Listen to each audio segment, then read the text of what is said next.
Je vais vous raconter la fois où Allah m'a envoyé quelqu'un pour me réveiller pour la prière de Fajr.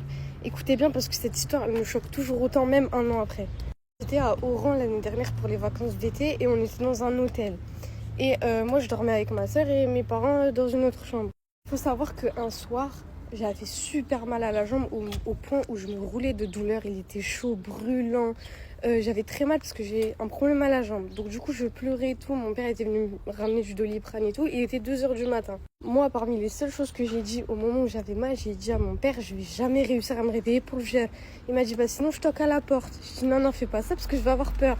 Donc du coup, c'est tout. Mon père, il est reparti. J'allais m'endormir et tout. Ma soeur, elle s'est endormie. Moi, j'ai fait une dua sincère. J'ai dit, ya Rabbi, réveille-moi pour le Fajr. Écoutez. Du coup, je m'endors avec la dernière demande que j'ai faite à Allah.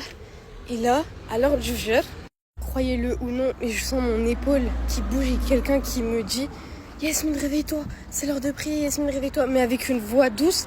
Et wallah que je n'ai jamais entendu cette voix de toute ma vie. Je sais même pas si c'était une voix de fille ou garçon, on aurait dit un mélange des deux. J'ouvre mes yeux délicatement, mais vraiment, j'ai même pas eu peur.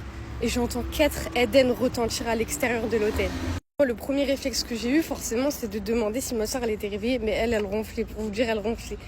Et donc je me suis dit, oh, c'est qui? Du coup, faites vos théories, mais moi je pense que c'est un ange qui m'a réveillée et waouh, j'oublierai jamais, wallah.